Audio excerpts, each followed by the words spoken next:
الله لبناني لا باكوري إسرائيل وهروها لباشوري لبنان پاشەک شەکێ بکات بۆی هەڕەشە و مەترسی لەسەر خەڵکی خۆی لەو ناوچانە دوور بخاتەوە. من لەسەر ئەم پرسە میوانێکم هەیە هادی کوبەیسی شارەزای سیاسی کە قسە لەسەر پەرەسەندەکانی ڕۆژهەڵاتی ناوەڕاست و دوایین گۆڕانکاریەکانی جەنگەکەین. بەڕێز کوبەیسی ئەم کاتت باش وەک دەبینین ئیسرائیل دەستی بە هێرشی زەمینی کردووە ئایندەی ئەم جەنگە بەرەو کوێ ڕوات؟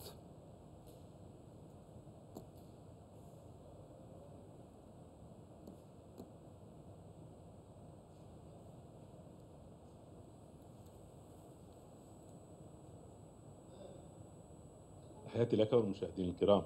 بینەرانی کوردستان 24 بەر لە هەموو شتێک دەبێت ئەومان لەبەرچاو بێت ئەوەی هەیە بەواتای وشە هێرش نییە چونکە گوتەبێژی سوپای ئیسرائیل چەند ڤیدیۆیەکی بڵاو کردەوە لەسەر دزەپێکردنی چەند سەربازێک بۆ دوو خاڵی حزبوڵا لەسەر سنوور کە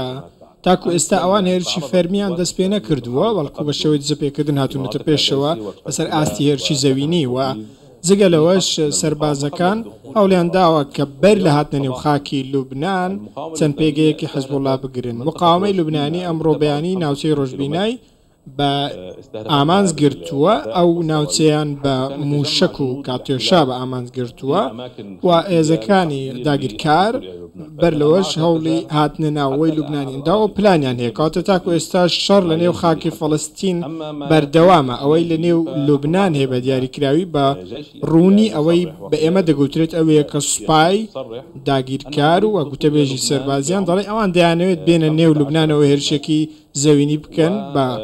قۆڵی 15 کیلومتر بێنە پێشەوە و ئۆپەراسیۆنەکە 2 هەفتە دەخایەنێت لەو ناوچەیە دەگیرسێنەوە و لەوێ دەمێننەوە و دەیانەوێت کە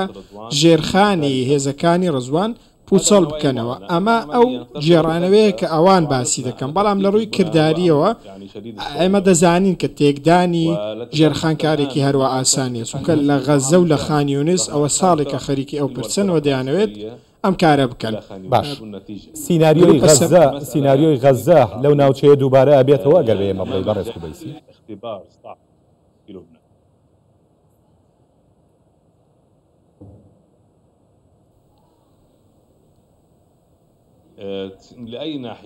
لە چ ڕوویەکەوە لە ڕووی بەڵێ لە ڕووی وێرانکاریەوە دەکرێت بڵێن ئەوان وێرانکاریەکی زۆر دەکەن لە ڕووی سەربازیەوە و لەسەر سنووری نێوان هەردوو لا ئەوەی کەوتۆتە لای فەڵەستینیش بە هەمان شێوە وێرانکاریان کردو بەڵام وێرانکارێکە وێرانکارێکی گشتی نییە بۆ سەر ژێرخانی بەرەی مقام بەڵکو چەند خاڵێک دیاری دەکەن و تاک هێرش دەکەنە سەر ئەو خاڵانە و دەبینی جاروبار بە نمونە باڵەخانەیەک بە دیاریکراوی هێرش دەکەن تاکو ئێستاش ئەدای ئیسرائیلی کاریگەرە بەو هێزانەی کە لەو ناوچەیەن چونکە وەکو دەزانن بەرەی مقاومە ئەمڕۆ توانیوێتی هێرش بکاتە سەر تەلەڤیڤ بە دەم وشەکی بالیستی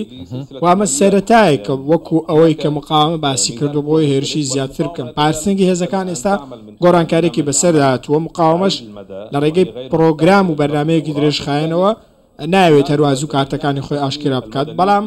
سیناریۆی غەزە وەکو وێرانکردنی مەدەنی لە لوبنان تاکو ئێستا ڕووی نەداوە بەڵام وەکو کردەی سەربازی لەبەرەوەی لوبنان جوگرافیایەکی جیاوازی هەیە و توانە سەربازیەکانی لوبنانی جیاوازن وەکولەوەی لە غەزە هەیە تاقیکردنەوەکە و ئەوەی کاچی ڕوودەدات چێ سەر دەکەوێت لە ئەزمموی مەدانی دەردەکەوێت چونکە کەسێ ناتوانێت ئەوە ببێژێ ئایا سوپای ئیسرائیل دەتوانێت لە دوو مانگ وەکەوەی بانگەشێ بۆ دەکا و کارە بکات یان نە. زۆر باشە بینیمان لە ماوەکانی ڕابردووە ئیسرائیل هێرشی کردە سەر ژمارەیەک لە سەرکردەکانی حیزبوڵای لوبنانی بە ئەمینداری گشتی حیزبوڵاشەوە ژمارەیەکی زۆری لەوان کوشتووە. ئایا ئەمە کاریگەری لە ئاستی ڕوبەڕووبوونەوە و بەرەنگاری لەلایەن حیزبوڵاوە بۆ هێزی ئیسرائیل نابێت؟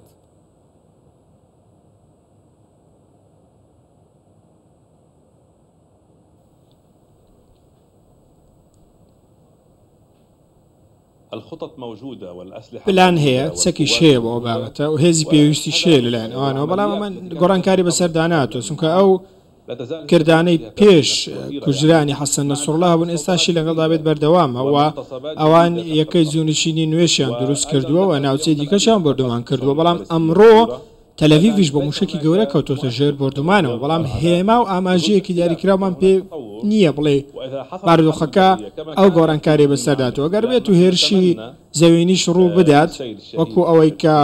حەسەن نەسڕوڵڵا باسی دەکرد ئێمە هیواخوازین کە ئیسرائیل کارێکی لەو شێوە بکات لەبەرەوە ئەمە دەبێت هۆی ئەوەی هاوکێشەی شەڕ بگۆڕێت بەڵام تا ئێستا ئەو ئاماژەیەمان پێ نییە. زۆر باشە قسە لەسەرەوە کرێت ئەم بەرەی شەڕ زیاتر فراوانە بێت قسە لەسەرەوە کرێت ڕەنگە سووریا عێراقیش بگرێتەوە یەمەنیش بگرێتەوە ئیسرائیل توانای هەیە ئیدارەی ئەم بەرە فراوانەی شەڕ بدات بەم شێوازە.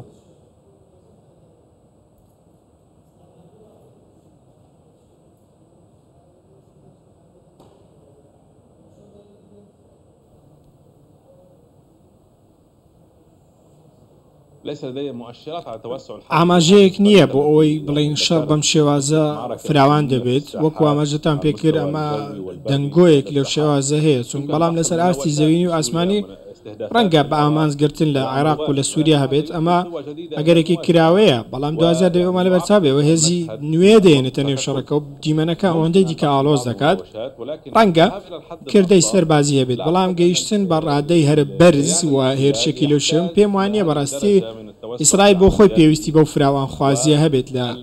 کردە سەربازیەکانی و بەو ڕادەیە هەل بۆ ئەو ناوچانە بەهاوێژە و کردەیەکی سەربازی گشتگیر بکە.